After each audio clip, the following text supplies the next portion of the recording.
Hello everyone, can you see us? Can you hear us? Apologies for the delay. We had a couple of issues setting up the stream, but it's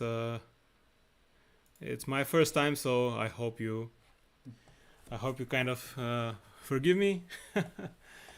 All right. So, all right.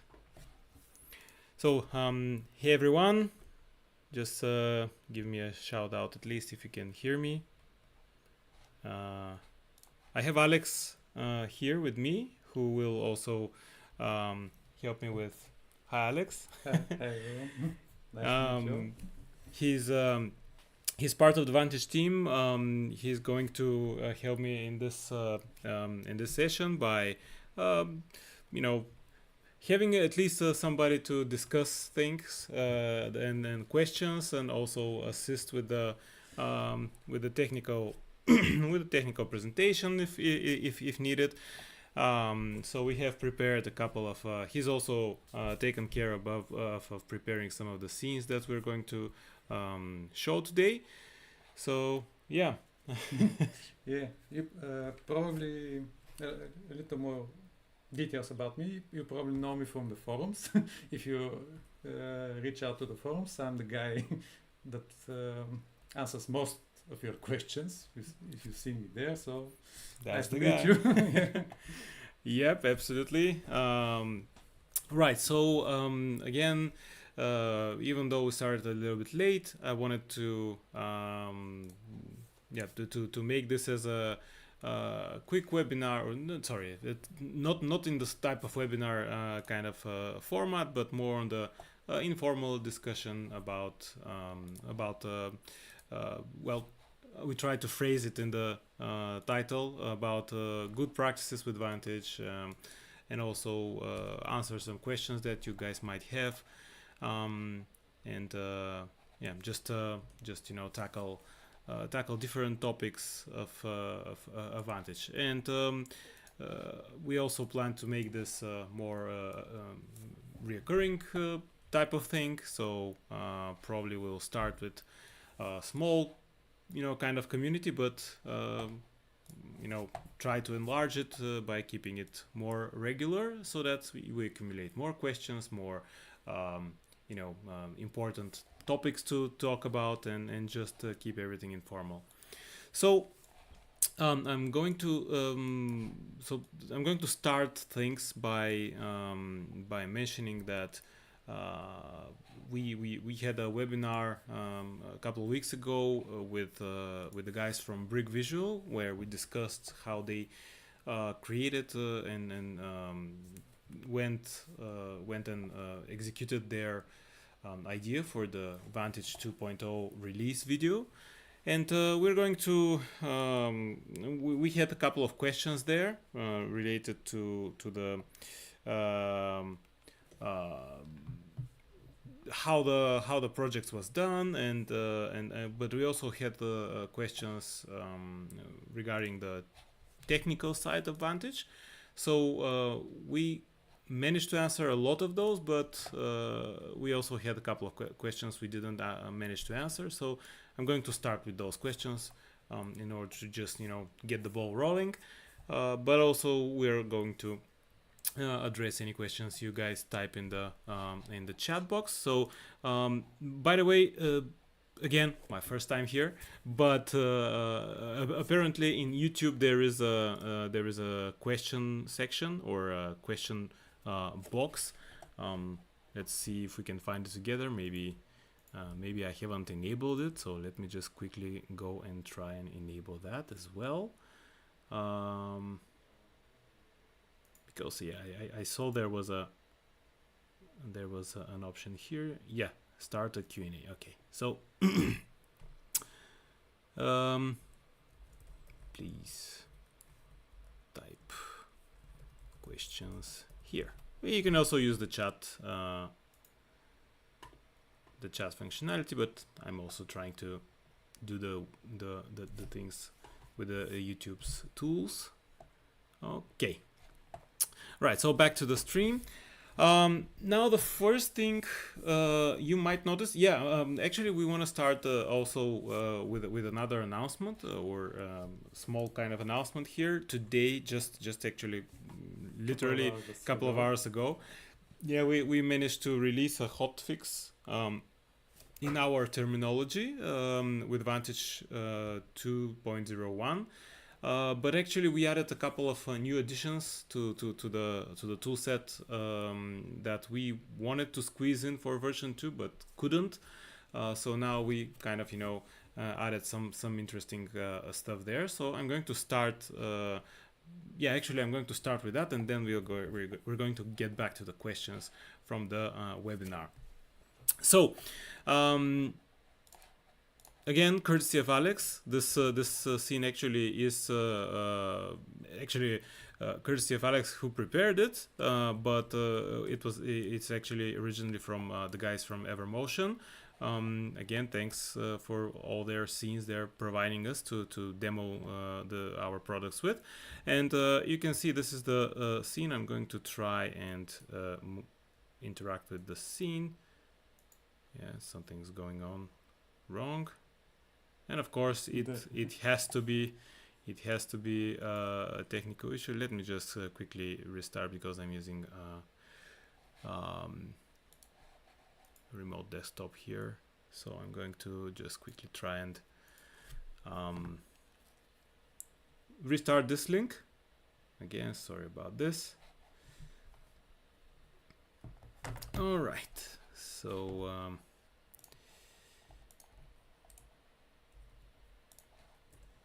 Good.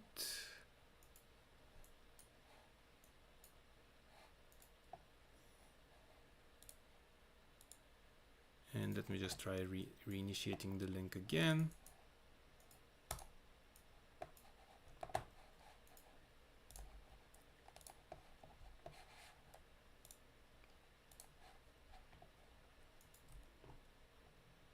Okay, I'll just quickly pause the stream.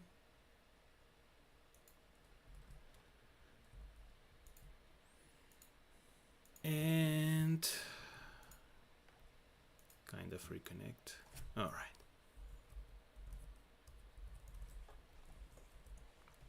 All right. So the first kind of large addition to this update that we have is actually it has to do with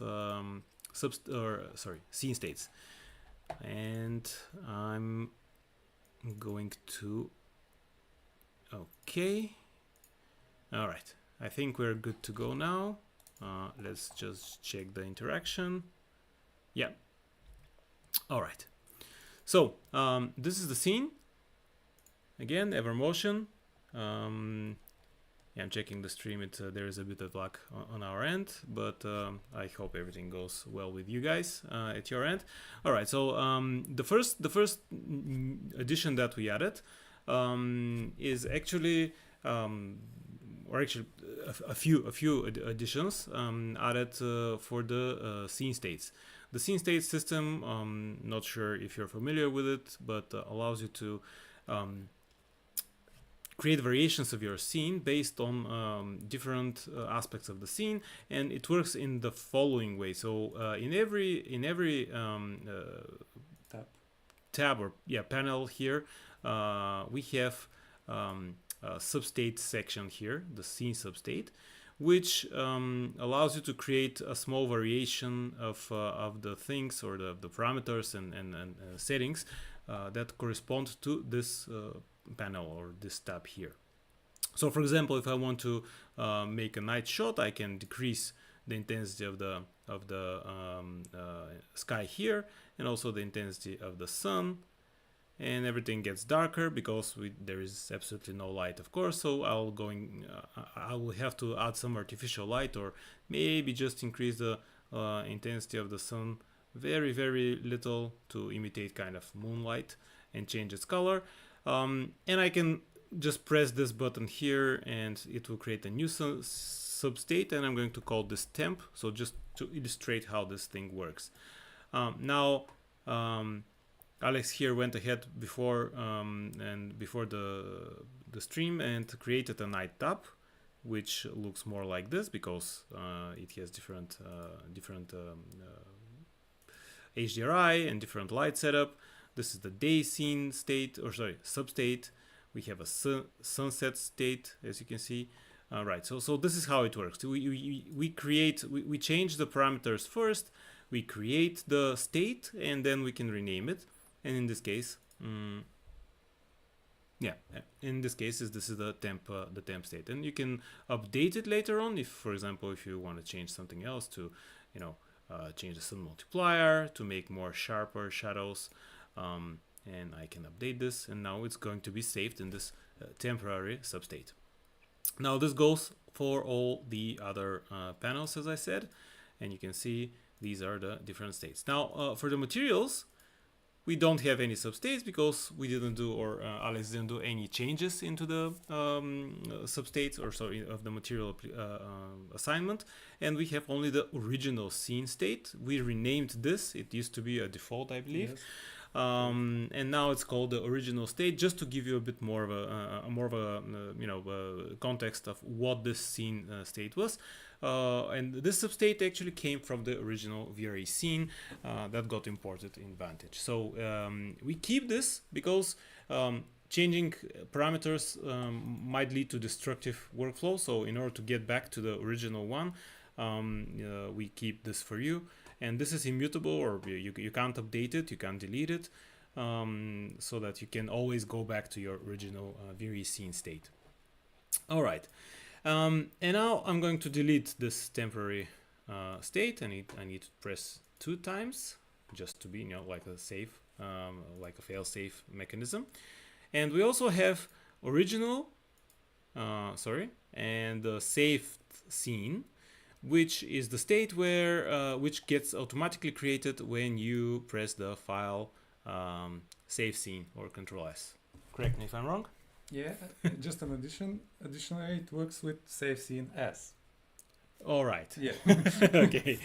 Initially, it works with the same scene as the save scene. The save scene substate is automatically created when you execute either of those actions, and they get overwritten, meaning that if you made a couple of changes, save scene, it will override the last changes. So these are the most recent changes that you made to the scene. Right. Well, yeah, the idea here is you open up a VRE scene, you start exploring, you start dealing with the scene or experimenting, and then at some point you just want to save your progress, but you don't want to overwrite the settings from the VRE scene file. So we automatically create this substate. This is the last change you apply to your scene as a additional layer, or as an additional state. Okay, and now the way you can use these states is by as I said, just affecting the environment. For example, changing these guys here. Just affecting the states, the lights going here, setting up the night substate. So now only particular lights in the scene are enabled, while the original state was with those guys. Actually, they were enabled with the day substate. Those guys are disabled. The scene was a night scene in the beginning. All right. So yeah, changing the substates like this, but as you can see, it could become cumbersome to go ahead and change all these at the same time. By the way, the post tab also has substate, which allows you to change those from here. Okay, and it's very subtle, probably. Yeah.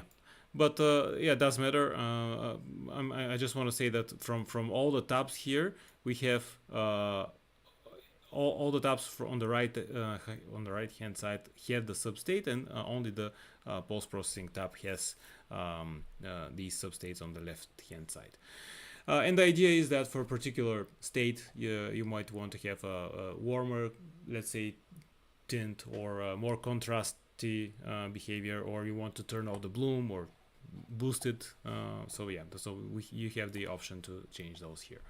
Now all the substates can be combined into a global large scene state, and this can be done from this tab here, over the rightmost tab, and you can just select the combination of substates in these drop downs, and then by clicking on the create new scene state, you will create a new state with these guys over here. That used to be the default behavior in the original version. Now we added a new behavior that allows you to let me give you a bit of a background, a bit of a reason. This current behavior required for the user to think a little bit in advance. You know, just make your changes, create your substates first, and then go into the states tab and create a combination of the substates so that you can change the whole scene with the global state.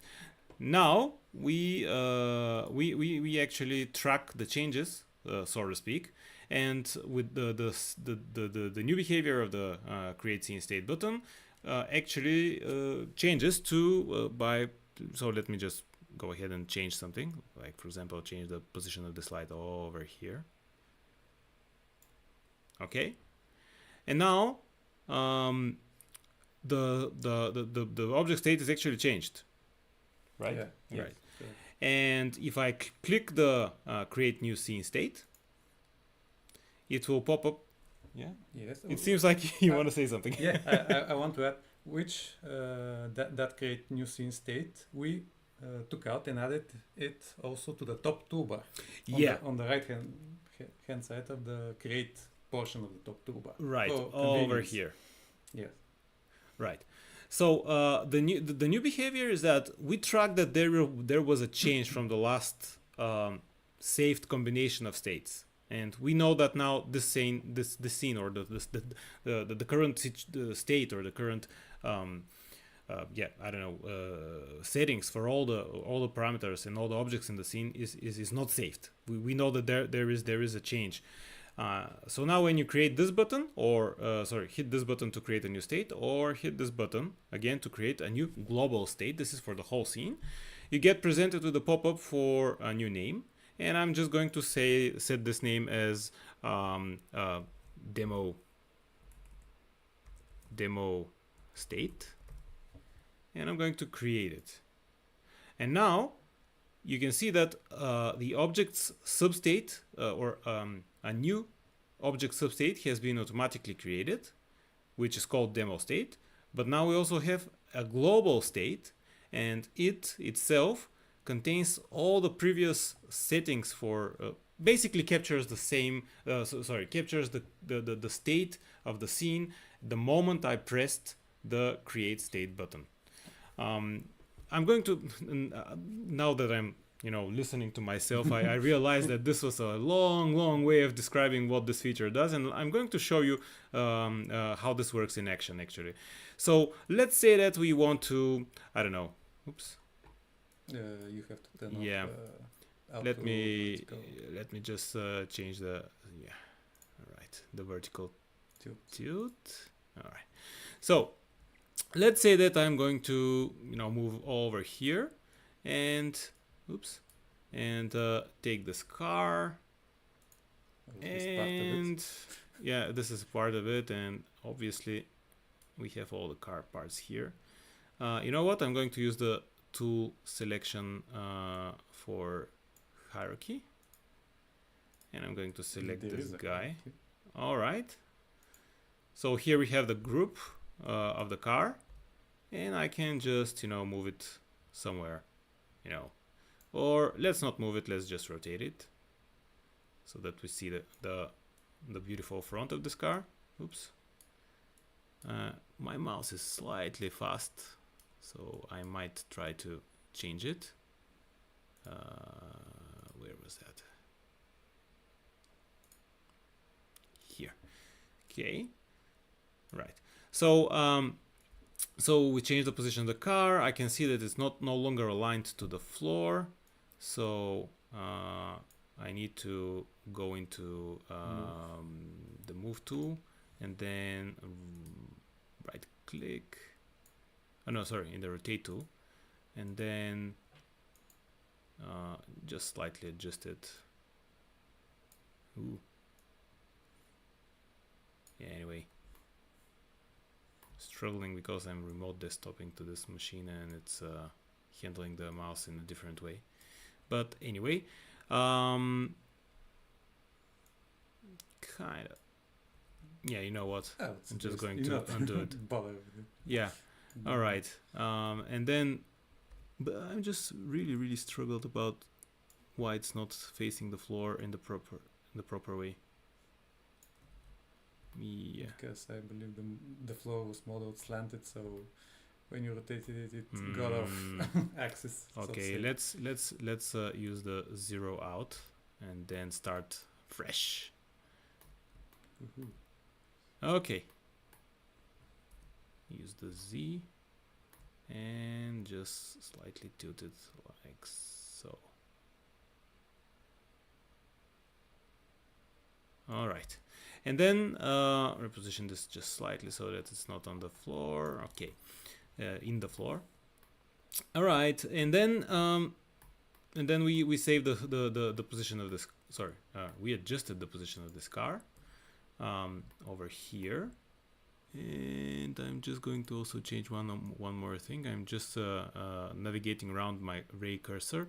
I'm just going to use the selection instead, so that it's always rotates around the camera, the car. Okay, right. So now we have this guy with a new position, new rotation, new actually transformation. And I'm not going to create any substates here, not doing anything in advance. So because I want this to be a little bit better, I'm going to take some of these slides, move their position as well, maybe put them on top of the car so that we see some reflections over there. All right, and maybe, just maybe for good measure, I'm going to change their color, make it warmer. Yeah, we now have warmer color, and maybe lower the intensity because it's way too bright. Okay, so now we changed the lights parameters, we changed the car transformation parameters, and I'm also going to apply. Let's give it a real quick test. I'm going to apply different material. Let's look for, I don't know, just something not that drastic. We don't have good materials for this, but let's use this red one. Okay, so now I created also a material variation. So now we have light parameter change, we have objects transformation change, and material change. So these all three states I would need to create in advance if I want to create a state, and then go to the big to the create scene button, sorry, to the create scene state button, and create a new state from this. So I don't want to do all these steps. I just performed a couple of changes here. So let's hit the create new state and say car red or something like that with a space, and create it. And now you can see the substates for the new substates for this state have been created, and also the whole state has been created. So now I can just select the one of the previous states, the sunset, and you can see all the lights have been turned off.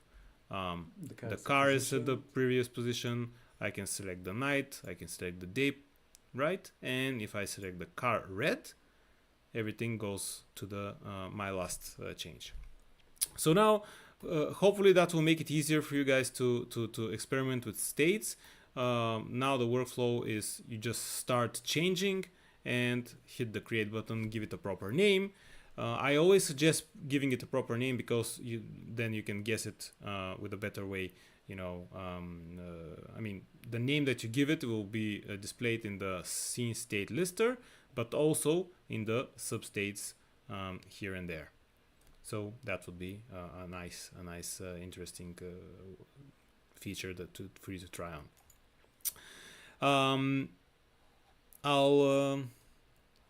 All right, I'll make another interesting. I'll make another video for that, demonstrating the process more, succinct and more to the point.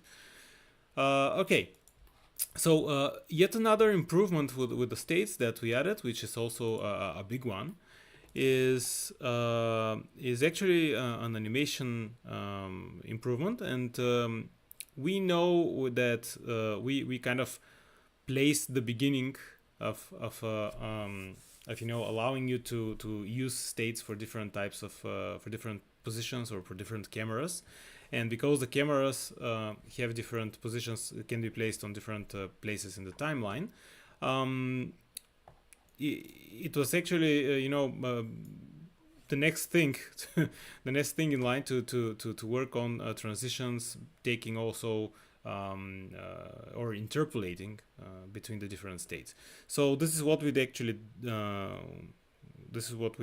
did for this release, and I'll need a little bit of help here, which so we have three which are the cameras set up. states. Okay. So you can go to shot mode if you want to see better the camera.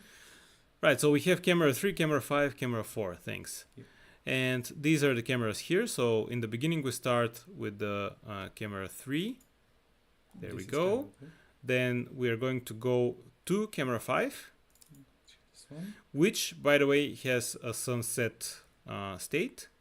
And then we're going to go to camera 4, which is this one, and it has the night state. And remember, you can change the states of the camera by clicking on this button over here, which in this case says day, but in the beginning, or if there is no state, it says none.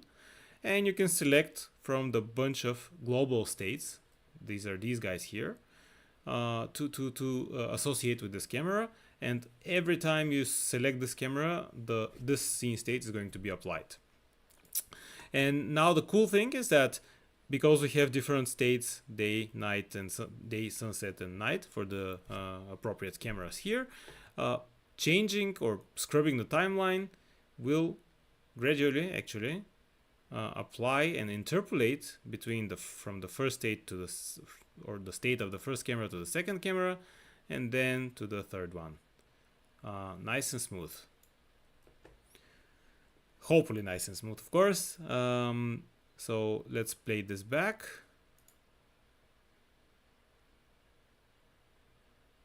Let's check how the stream handles that. Yeah. Pretty nicely, actually. All right, really cool. Now the frame rate is somewhat stuttering, and this is because the scene is somewhat complex. So I might try using the upscaling here. So this will lower the quality a little bit because we're actually rendering a quarter of the resolution. But as you can see, now we have much nicer frame rate, and the responsiveness is much nicer. So I'm going to play this back again at the expense of slightly blurred version of the animation. But you can see that now everything is really smoother. Yeah. Okay. So now, the way we recreated this animation is let me just delete everything. And by the way, this is one of the new additions that we have. This is the delete all button. Now, if you have any cameras here, you can just delete all of them. That was a requested feature, by the way.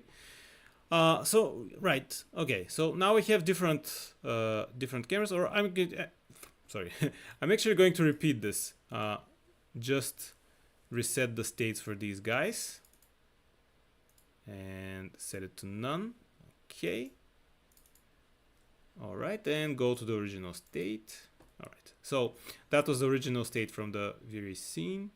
Oops, I tried to rename it and Vantage says you can't rename it. Okay, so now we have camera 4, camera 3, and camera 5. And by the way, maybe we can rename this. we can rename them, but let's actually use those so that we have the bounce back and forth motion, just to make something more interesting.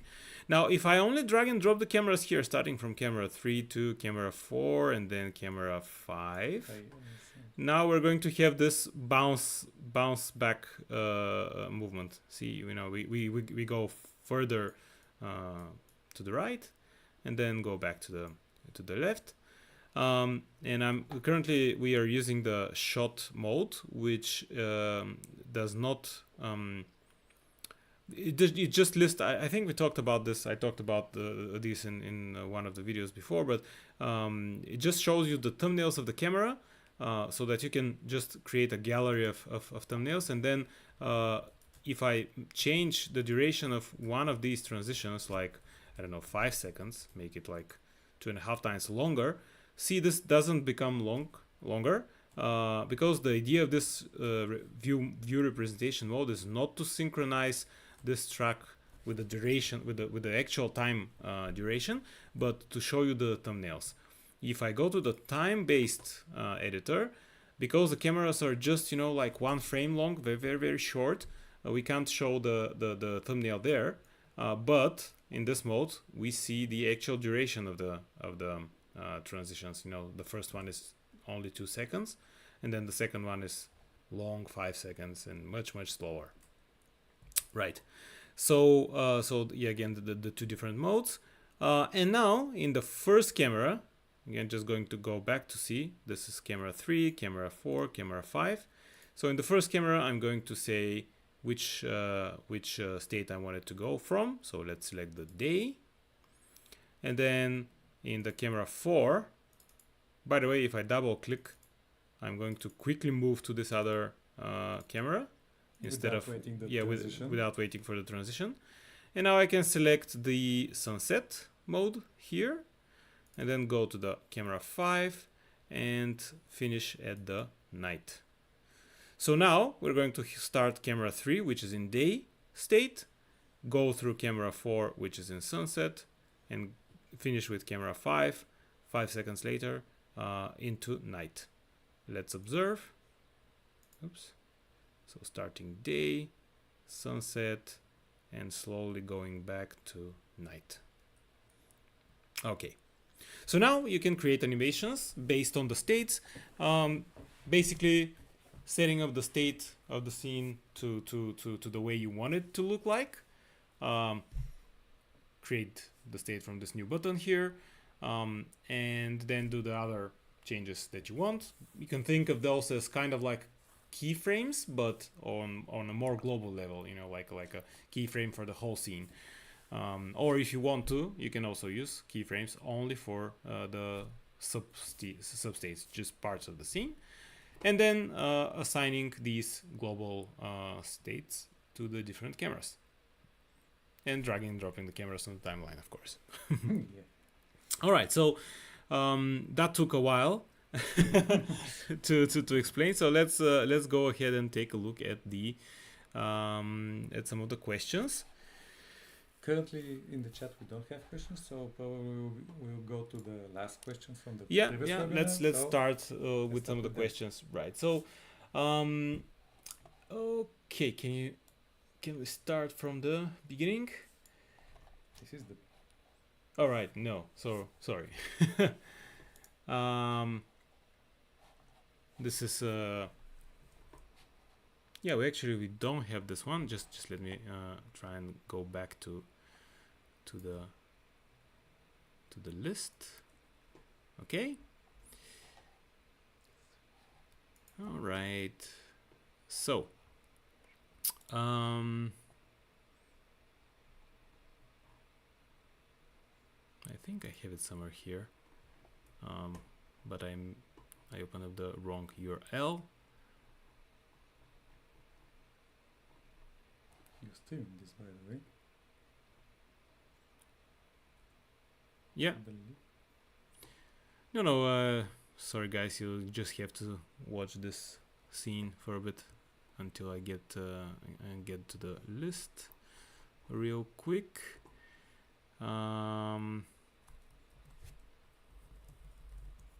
enjoy the view of this beautiful house. Yep.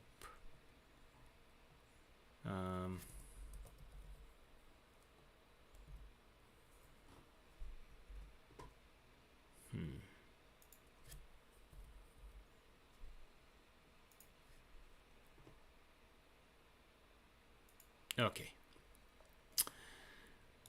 All right. So, let's see which one were answered. So we talked about the yeah, okay.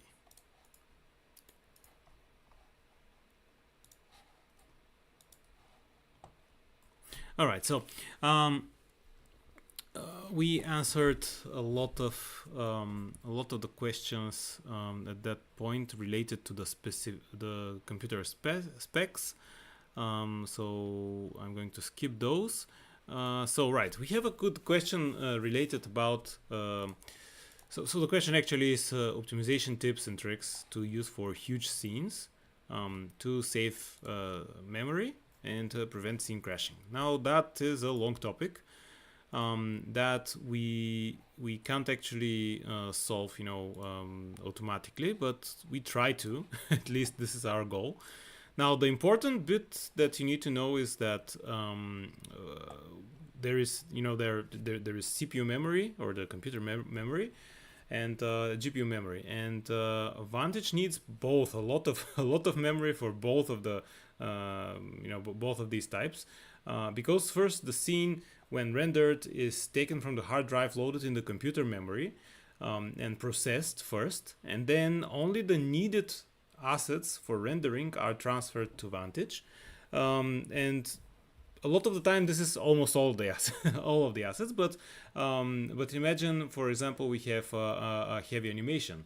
We don't store all the animation in the GPU memory, so because this will be we don't need to render every frame. We just need to render the current frame, so we are kind of loading and unloading only the needed parts of the scene, and this is why we keep this in the CPU memory. Now this means that as a general rule, you need more memory on the CPU than the GPU memory, at least the same amount of time. The same amount of memory. But of course, it will be much better if you leave a little bit for Windows, other tasks, 3ds Max typically, or any DCC that you're using as a live linking host. So yeah, we strongly recommend it, more CPU memory than the one that the GPU has. In this case, I have a GPU with almost 12 GB of memory, and my CPU memory is 64 GB, so which is pretty nicely more on the standard nowadays for workstations. But yeah, plenty of memory to keep all the applications involved. Also, Vantage will rely on CPU memory to cache sometimes. So it's always a good idea to have even a little bit more than that for these types of reasons. Right, so this is the first thing. The second thing is, of course, the more memory you have on the GPU, we talked about this, the better, the larger scenes you'll be able to open and work with. But what we actually try to do is also, as I said, just load the important bits, the needed bits for rendering, and swap, reload only when scrubbing the time slider. Stuff like that. So now, if the changes in your scene is are just transformations, this is why it's very fast to update. But if it's a large deformable mesh, it will take a bit of time to load this and to take it from the CPU memory and load it in the GPU memory. So this is why there was this button called update the deformable meshes for this current time. Now we by the way updated this one as well, and now Alex, correct me if I'm wrong, but this button currently is a toggle, right? Yeah, by the way, that part of the UI is hidden behind the Oh. camera, so Yes. maybe either This is always small make small the yeah. Let me just move us right over there. Apologies for this, guys. And actually, let's make us really small. You now see you're not us. interested in us anyway. You're interested in this, in the beautiful Vantage and what it can provide you. You saw what it looks like. Okay, so now after resizing, you can see that the button here over here is now a toggle, and it actually works in a different way. Can you explain a little bit more? Yeah, so previously when you had to, when you scrub the timeline, as Simeon said, only transformations were visible in the interactive viewport, so only transformations such as moving an object to a new place, scaling of an object, rotation of an object, that sort of thing updated instantaneously, interactively in the viewport. But deformable meshes such as animal characters or bended polygons or whatever, that stuff required to be updated manually, because as Simeon said, it requires a little bit of caching, which we currently do not do, but we plan to improve that somewhat in the future. Yeah. But with this update, today's update, we made this button not actually a button that you have to click every time you want to update the current frame, if you have moved the playhead of the time to a new frame, just to see what that frame looks like.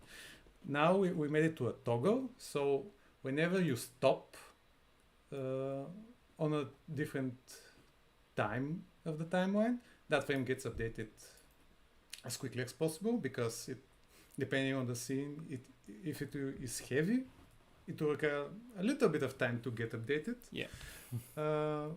But this will at least enable you, or not enable you. Allow you. This will allow you to quickly preview without the needed clicking of a button, right, just to update that frame or sequence. Yeah, just be mindful that the moment you move the time slider, there may be a lot of changes that happen at the same time. So as Alex said, if there is a lot of polygons or many meshes that need to be updated, that would take some time. So if you and that will slow down the rendering and Vantage as a whole. So if you don't like this behavior, you can always turn it off so that it's not being updated. Change the time slider or play back the animation, and then when you're ready or when you want to see the updated meshes and animated textures, by the way, or bitmap sequences, you can just press this button again, or the hotkey is U, and just you can use it to your advantage here to update these things faster. All right. So this is the new behavior, as we said.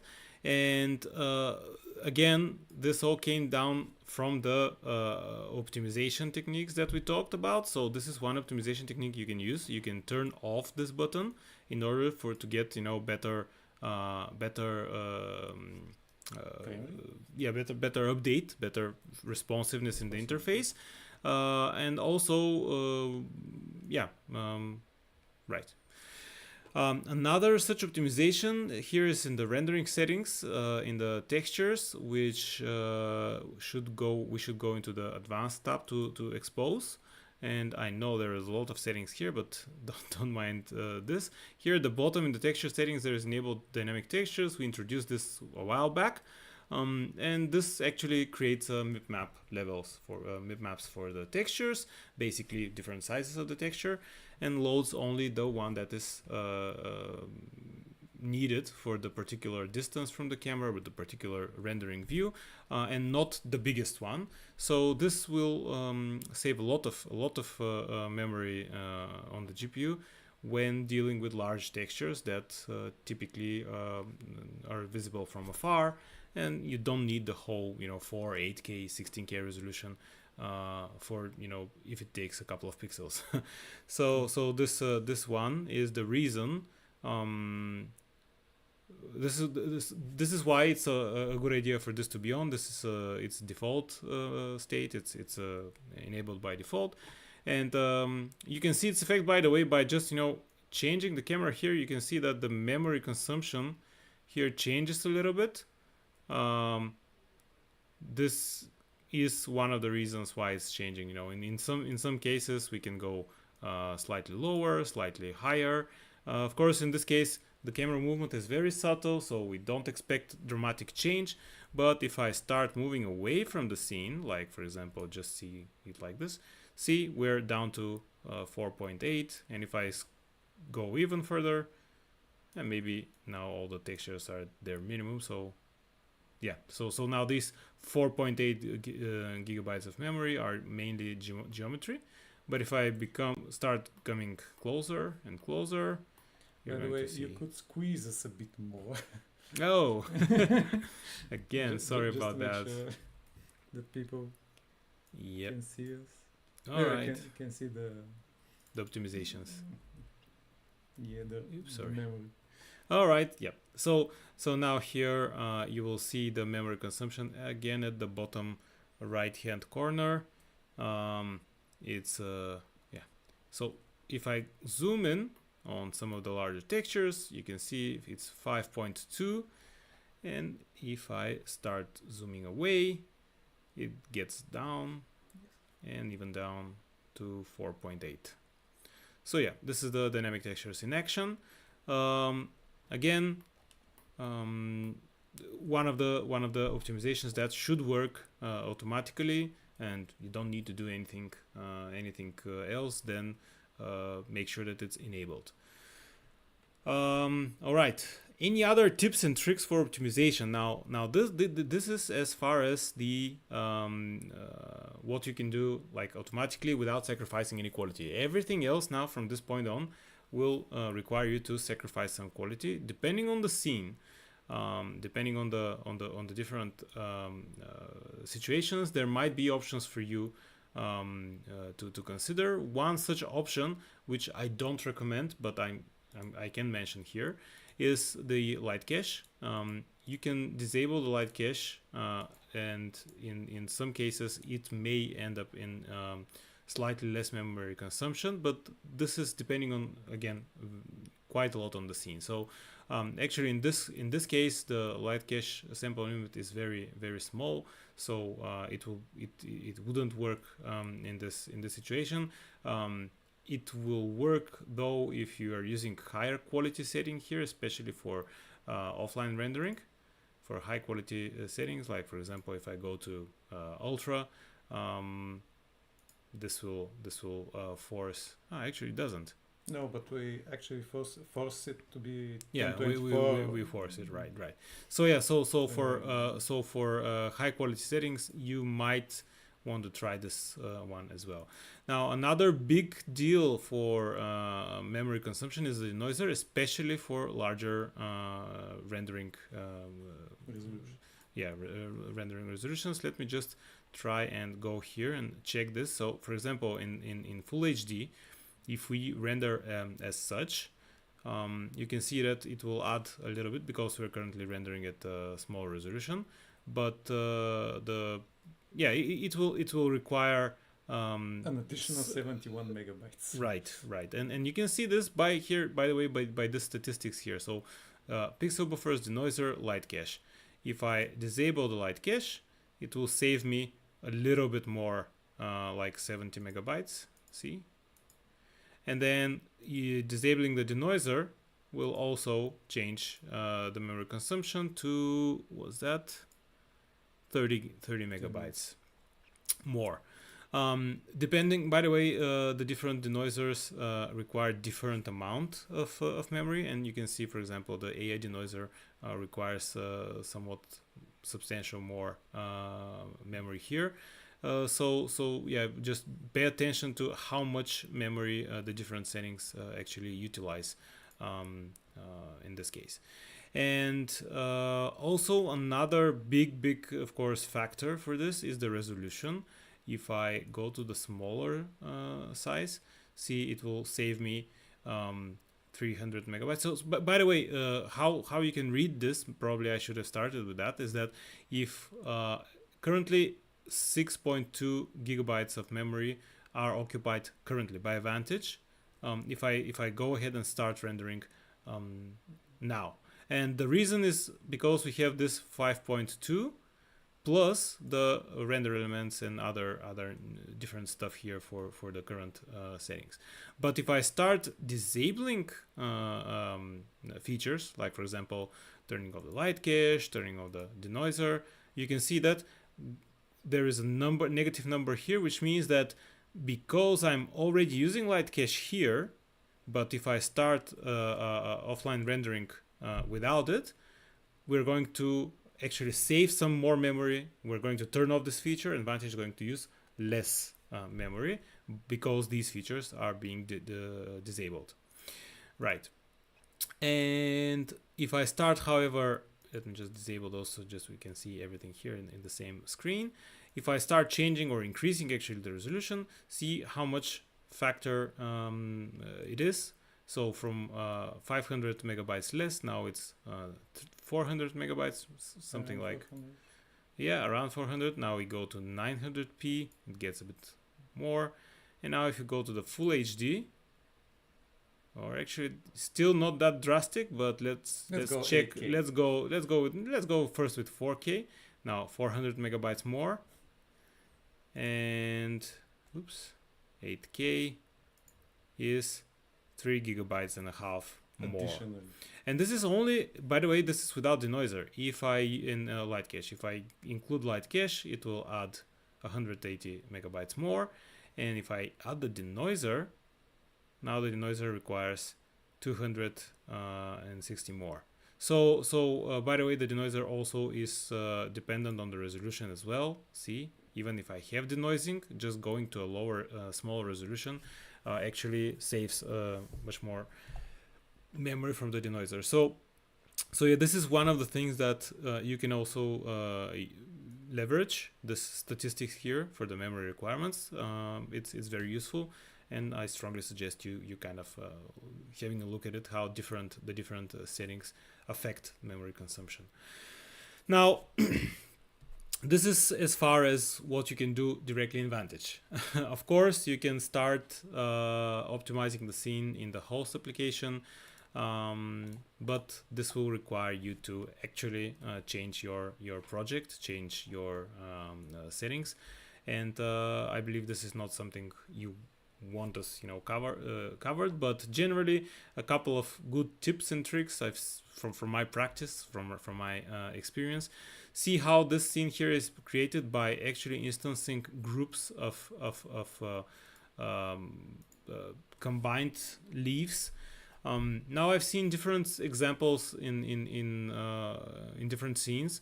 For example, sometimes the user likes this combination, this kind of setup of these bushes here, or ferns. And what they do in this in 3ds Max, they kind of select all of these guys all together, and go ahead and group them into one single Viri mesh, one Viri proxy, and then export this to the drive and use this combination of meshes as a proxy.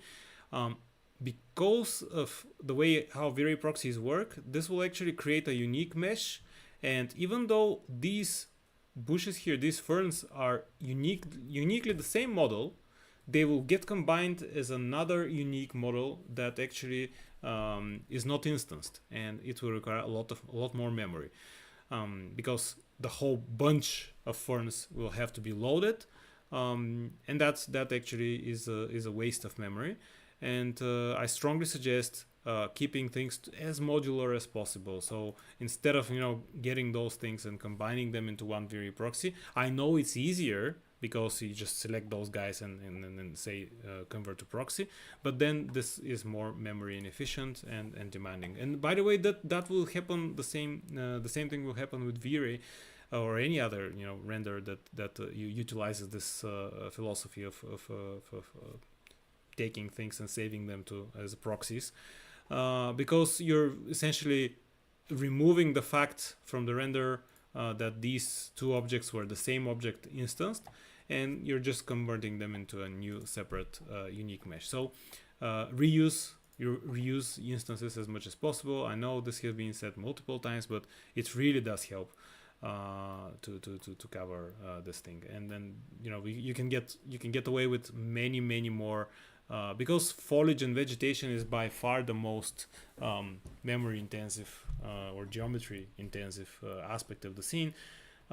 It's a good advice to try and keep instances as much as possible. And yeah, this will be I think these are the generic kind of advices, pieces of advice that we can that I can add. Alex, if you have something else in this regard. Well, not actually. You covered pretty much all the right. all the fields. Yeah. Okay, let's have a look at another question. The questions are sorry. Questions are here. Right. So the next question would be, how do you film live footage with 3S Max brick building? Right. This was actually for the brick guys, and they covered this in the webinar. They used the green screen. There was a woman there, but yeah, let's skip this because it's out of the context. Right. Okay, we have this again similar question. Discuss optimal render settings for exterior and interior animations to get production quality with decent render times. Now, will it be different for exteriors versus interiors? Right. Of course, decent render times is a very subjective term. So, and it also is dependent on hardware. But let's see what we can do, how we can discuss that. Right. So there will be a slight difference in the settings for exterior and interior, because you might get away with less bounces for the exterior, and that is a common approach for optimizing renders where performance is key. And one of the things that Vantage can do, by the way, is you can have actually a total limit of the race, which we moved. No, it's in the first a little bit here, right? So you just need to be on the advanced tab settings, and here the total bounce limit. So now this is actually essentially one of the driving factors of what Vantage calculates or how much Vantage calculates. So this one here is the adaptive noise threshold, which is similar to V-Ray. So I'm pretty sure you guys know how to utilize this. Larger means more noise, and we'll need more denoising. Lower means more rendering and less denoising. So, but the other factor is the total amount of bounces. So let's give it a go. So I'm going to actually start by setting everything to ultra. So we start with the highest possible settings here for the scene, and actually let me remove the upscaling so that we see actually the performance. So, and I'm also going to remove the noise threshold just to check out the performance. So currently this scene gives me on this GPU gives me about 11 frames per second, something like that. Sometimes it goes lower, sometimes higher, but on average it's 11. And let's start lowering the bounces and see how this is going to affect the scene. So let's go to 6, and it didn't affect the scene, the frame rate, but we also didn't affect the scene. So let's go lower, and now I'm going to go to 3. And now we start getting some boost. It's about 3 frames per second, 4. And we, however, affected the scene. You can see that the glass here became opaque. And if I go one bounce lower, now the frame rate is about 20, but I didn't see if anything actually changed. Probably not much. Right. And if I go to 1, there isn't much overlapping. Right, there, so right. So with one total bounce, Vantage renders at about 30 frames per second here. Right. So there is a way to limit Vantage in the way of how many samples, how many bounces it's rendering. And I'm using here this for testing purposes, just to diagnose if this scene can work for with this many bounces. What I'm mainly checking is the GI looking good? Are the reflections looking good? And because I know that refractions are always going to be, see, they're black because no light is actually allowed to pass through any glass, right? So from this, I can say that for this scene, even one bounce for GI is enough. And one bounce for reflection is also kind of enough. We can see the reflections on the car. Even though we don't see any refractions, the car kind of looks okay. We have the metal speculars, the car paint, the glass here. Everything looks kind of okay. So this means, to me, that I can go back, increase the bounces to as much as I need, just to get the refractions back, and slowly just again adjust the value until I start seeing the black spots, or actually the not the spots, but the disappearing of the transparency in the glass. So 8 is good, 7 is still good. Let's go 6. Did anything change? No. Okay. 6, maybe 5, 4. I think it got a little bit darker. But yeah, so 4 is the absolute minimum for refractions in order to get away for this scene, to have some the rays passing through all the basically 2 layers of glass here. So what I can do with this information now is go here and say, okay, so I know that the GI bounces look good even with 1 bounce, so I'm going to set this to 1. And then the reflections here, I can say, all right, I know that the reflections looked good with only 1 bounce, so I'm going to get this all the way back here. And then the refractions were looking good with 4. And now, check this out. We have about 24, 23 frames per second. And the total bounces, I can increase them even to 15, doesn't matter, because they're already limited. I limited those on per aspect. So we went from the full, I think it was 9 frames per second, to about 20, 22, just by limiting the ray depth. Again, this is very subjective, and it's up to you to decide if this approach gives you enough realism and enough plausibility for this. But I think in this case, we had a crash here, so we'll need to kind of restart the scene. Okay, it's with forest pack. All right, so yeah, it happens. But yeah, this is one way to kind of lower the amount of to increase the memory, increase the performance without affecting the look too much.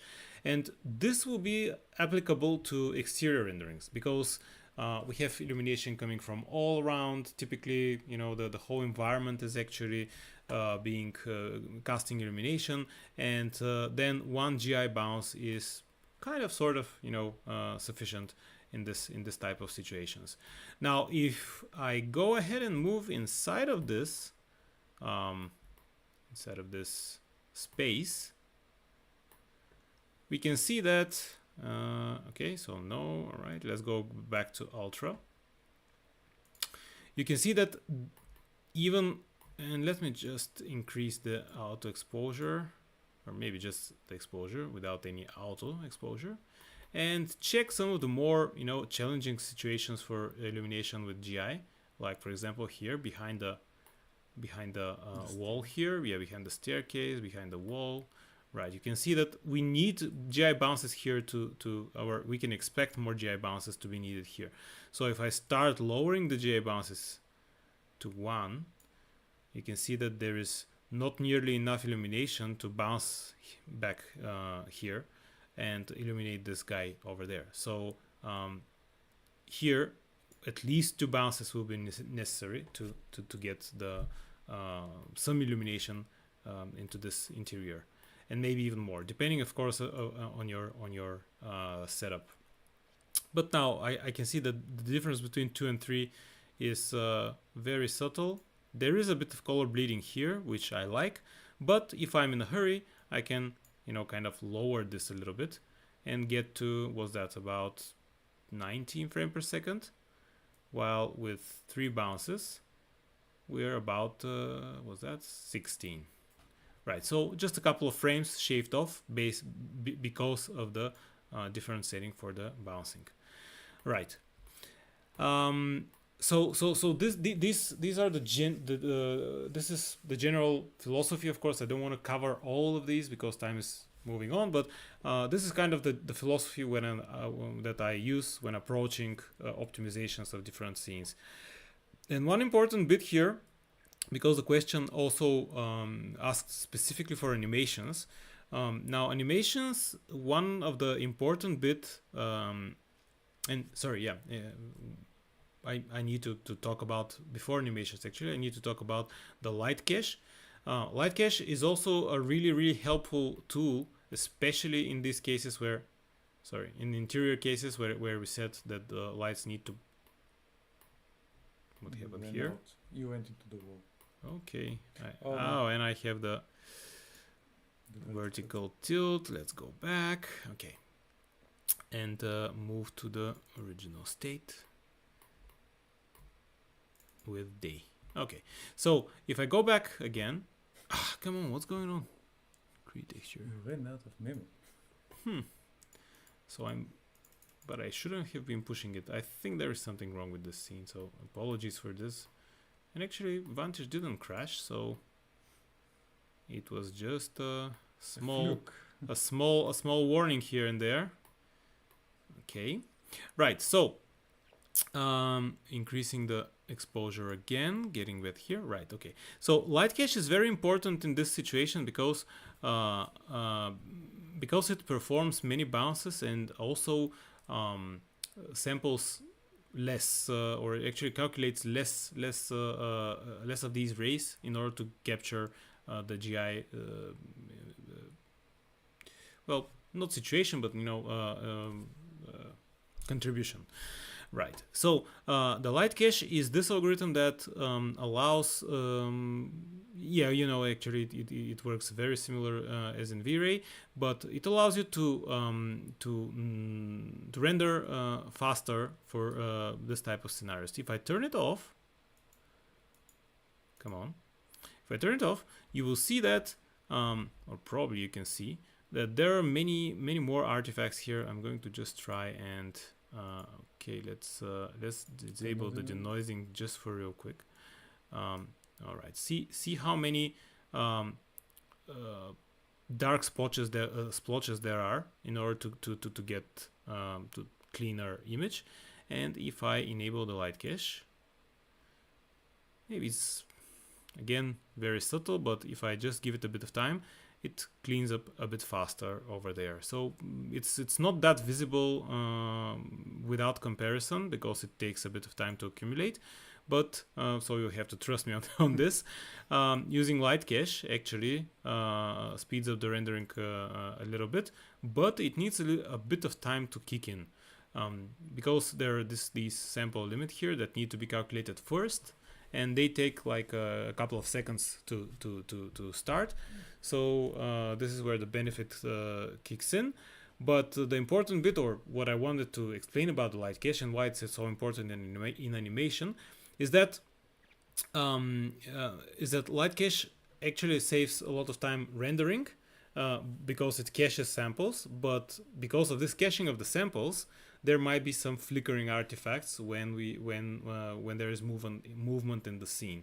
Less so when the camera only moves, but they're more prominent if you change a light source position, for example, or throw in a really color bleeding object into the camera, or like an emissive object, for example, or actually cast a huge shadow, like putting the blinds on in front of the windows. Stuff like that will change the illuminating conditions in your scene drastically, and they will kind of show in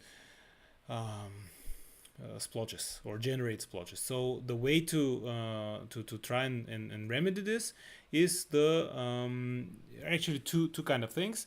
One is increasing the quality of the light cache, which can be done by increasing the sample limit. And the second is this retrace threshold option here, which actually kind of detects where the problematic areas will be, where the splotches may be, and instead of using a light cache, it actually performs a proper brute force GI calculation. So you can treat this retrace threshold as a kind of sort of a radius between these fine detailed areas where the splotches typically occur, like intersections of geometry or in the leaf area of the trees, or where objects are close together. So it's kind of like a radius from these parts, and the higher it is, the bigger the areas you're instructing Vantage to not rely on the light cache and remove splotches.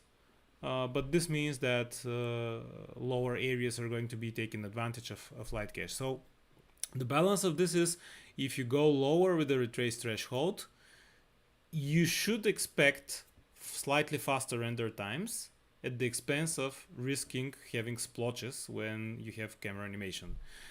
If you increase this, and I suggest not going all the way to this upper 20 limit, settings like 10 or 8 are would be the big yeah, we had another crash. Let's actually open up another scene. Which one? I think we had the mountain view, or this one or this one? The other one. This, yeah, the other one. Okay. Yes. We have prepared this one as well, just to change this, and this scene obviously doesn't like us today. But anyway, so yeah, the retrace threshold is your tip when rendering animations. In order to be on the safe side, just increase slightly, like going from 1 to 2 to 4 to 6, And especially for interiors. Especially in interiors, yes, exactly. And this is why actually I was talking about this, because the light cache as a whole, you can afford turning the light cache off for exteriors, and this way kind of not having splotches, or because the light cache generates sometimes most often than not, the light cache is the responsible ones for splotches. Of course, sometimes it's the denoiser, but you can get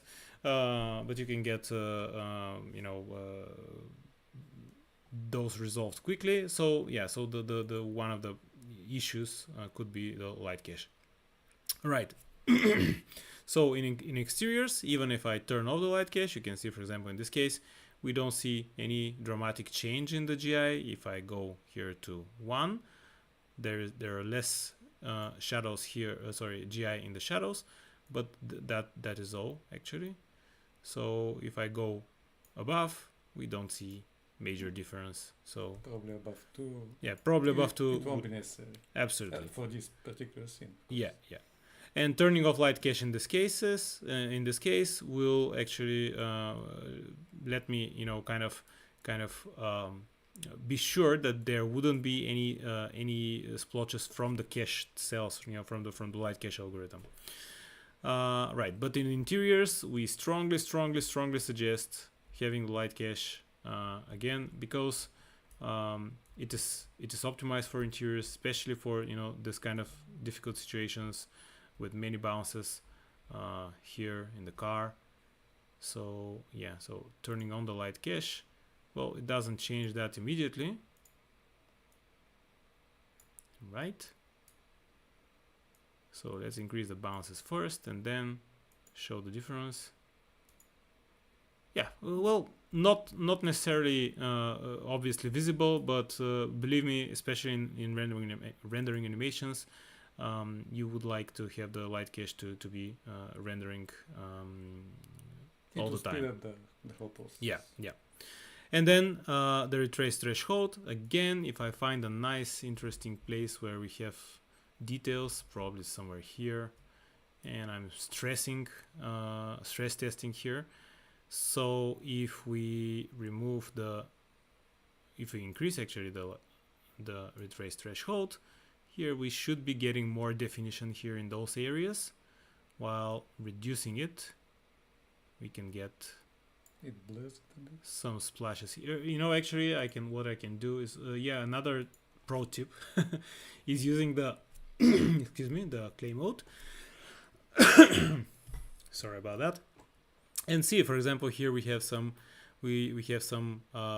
splotches over there, and if I increase, you can turn the reflections off even further. Right. If we reduce the reflections, we remove.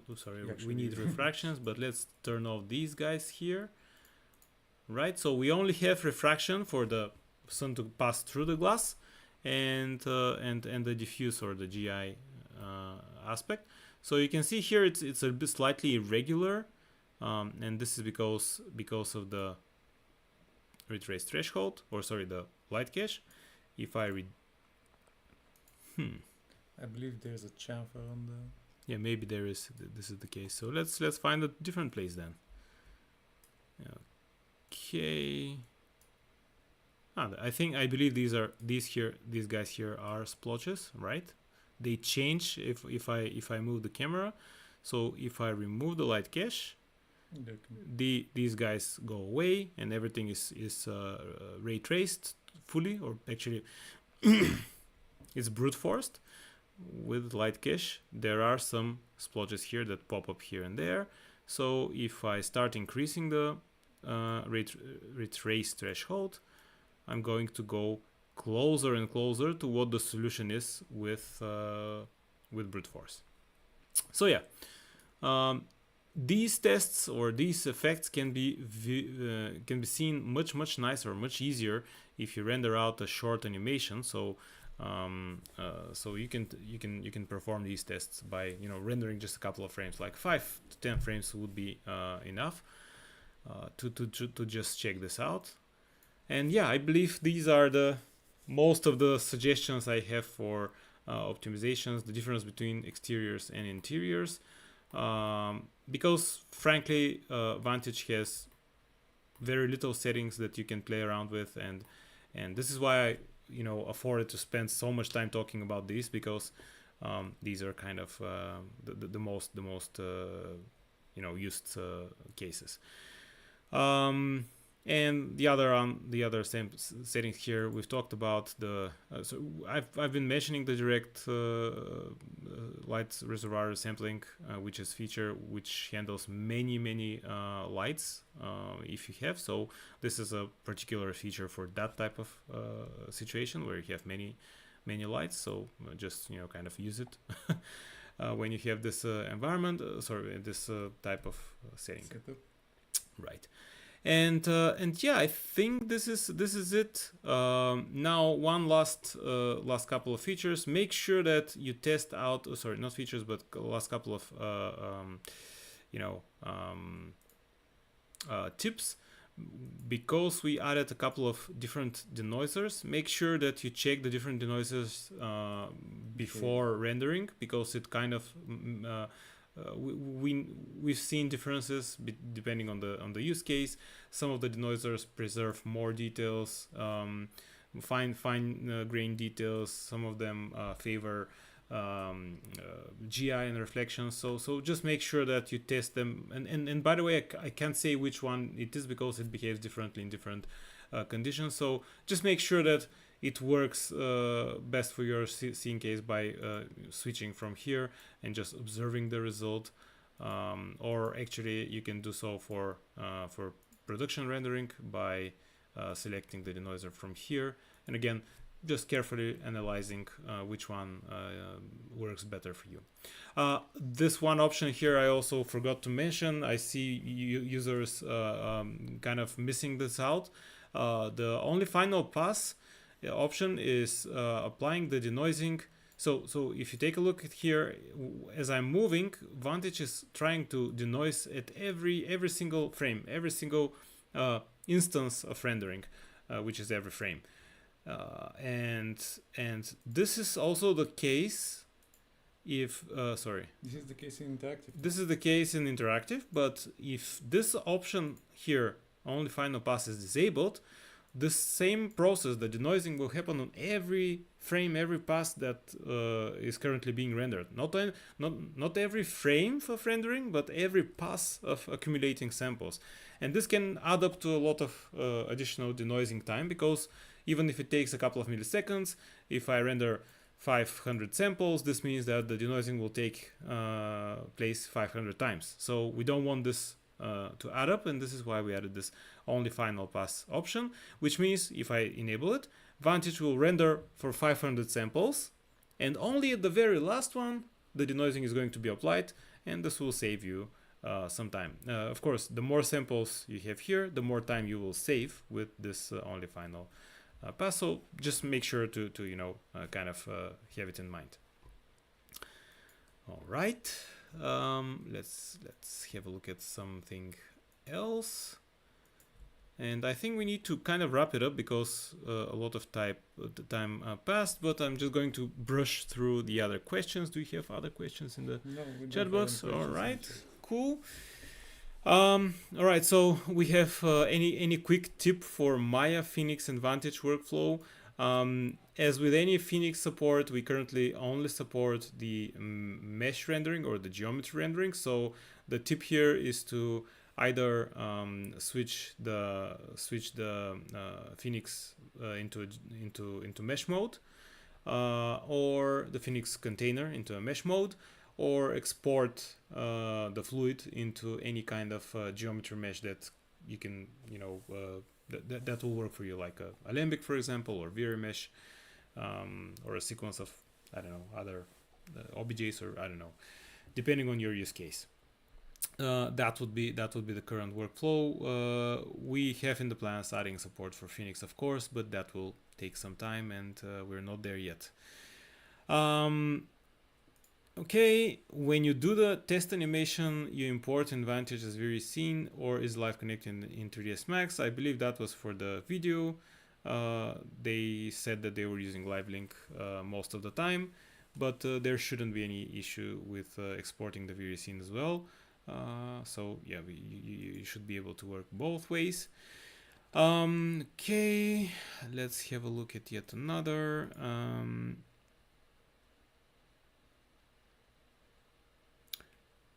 Okay, there was a question, are there any features that were ported over from Enscape's real-time engine? I don't think so, because by the time when we were developing Vantage's rendering engine, we had no idea what was in Enscape, so I would say not for this one.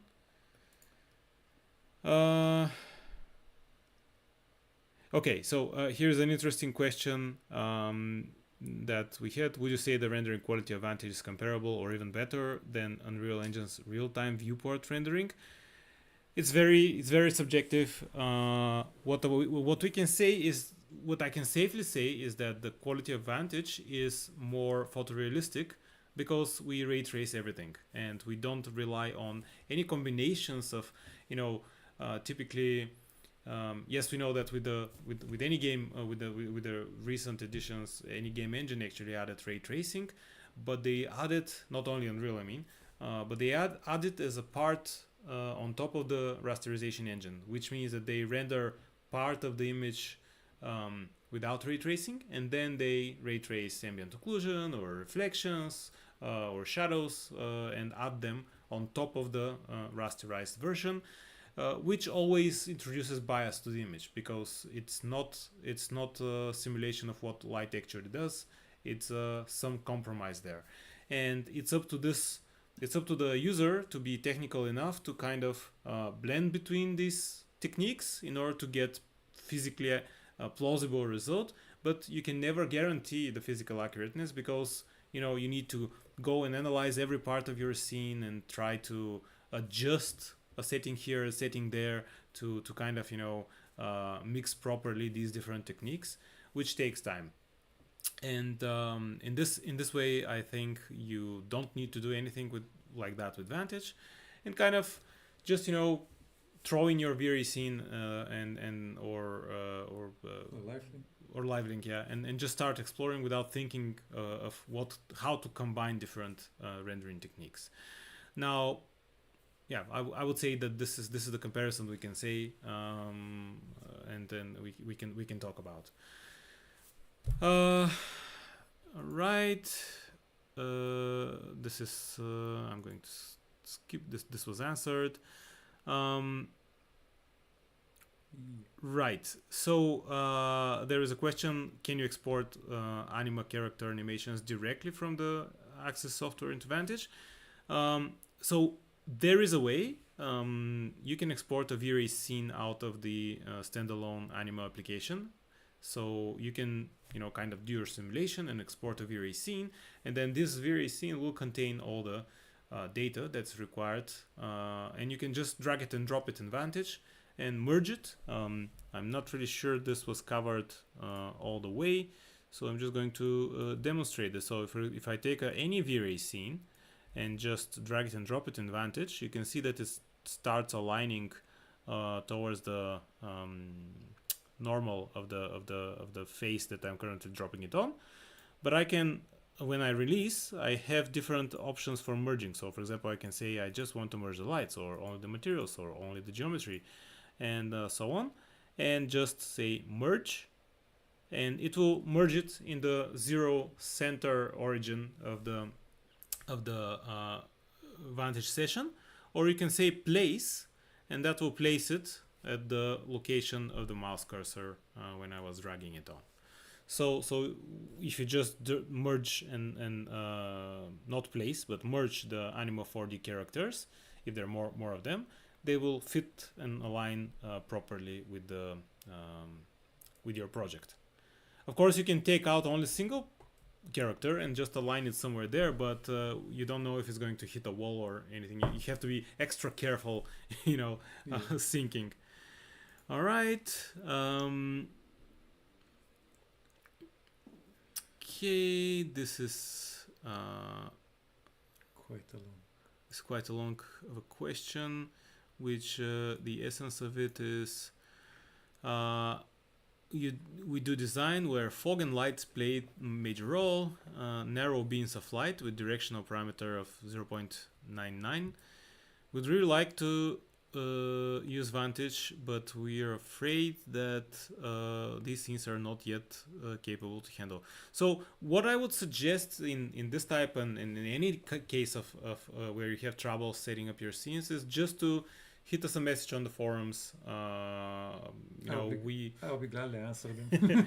Yeah, we will try to recreate your use case and figure out if there is a problem, what kind of a problem it is. But generally, if you're using volumetric lights, in this case, volumes are hard to render.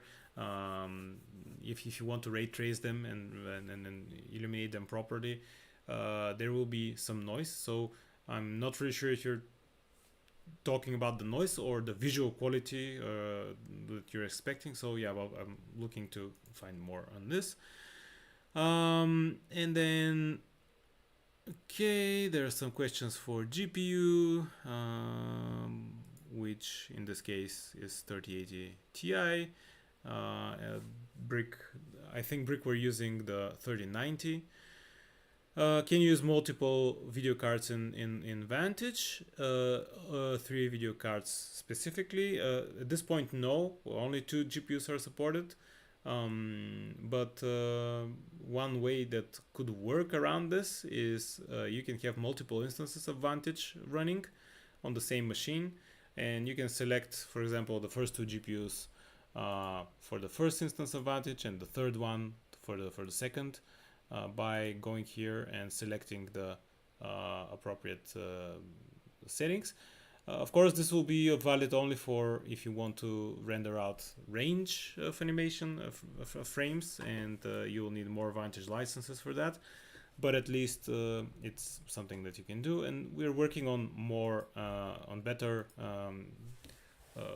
GPU device support. So stay tuned. I know we've been saying this for a while, but it's somewhat difficult to support, especially with now NVLinking being dropped out. There's challenges there that we need to solve. And we see what's that workflow teamwork. So the workflow of teamwork when your team have to finish the project in short time, not only one. Okay, that was an interesting question that we need to get more information on that. I believe the user that asked that question meant multiple people running on the same project, working on the same project interactively in Vantage. I believe that was. Right. Well, if that's the case, we've been thinking about our options into allowing collaborative workflow, more than one person to be working in Vantage, and it's definitely something we want to explore. So yeah, stay tuned. Hopefully we're just figuring out how the technologies can be, utilized for that type of thing. But definitely something we wanna do. What programs and plugins do you use in your projects that improve your workflow? I believe that was more for bricks, for Brick Visual.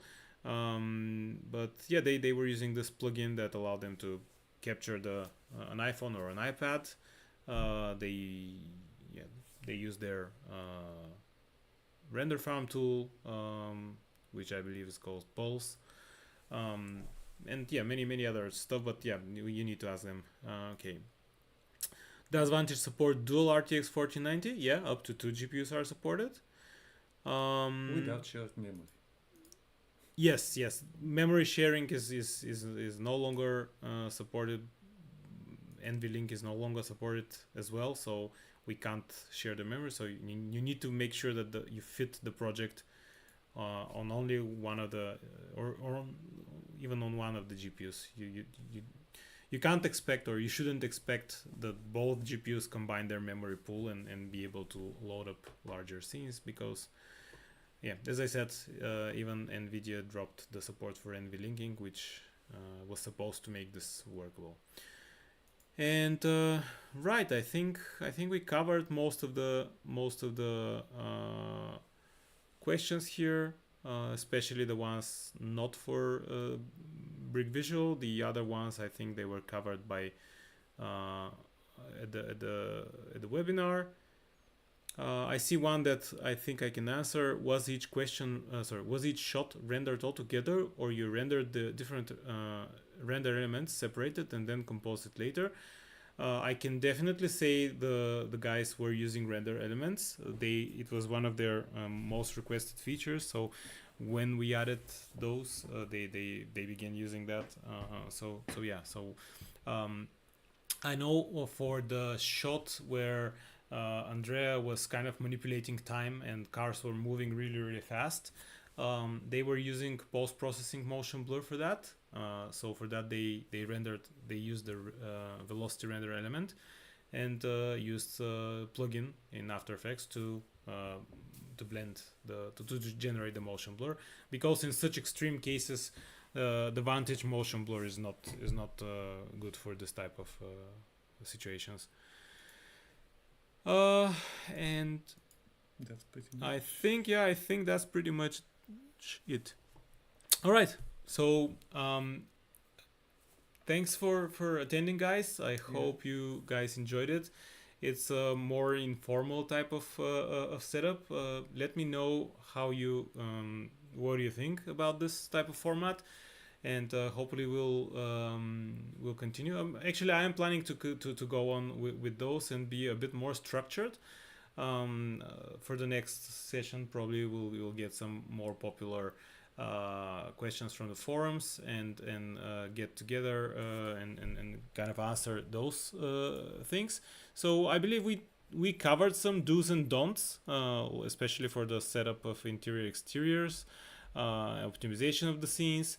We also didn't mention a lot of the tips. I mean, we spent some time talking about the new features, which I'm pretty sure you guys will be excited about. So it turned out into more of a also feature demonstration. But the good thing is that this is available now, and you can just You can try it out. you can try it out, yeah, and let us know what kind of interesting animations you guys perform. So in this case, we don't have a setup animation, but you guys get the gist. You know, having different scene states and applying these here. I'm not going to repeat this process once more. So yeah, okay, and see you guys next time. Thanks a lot. Everyone. Bye. Thank you.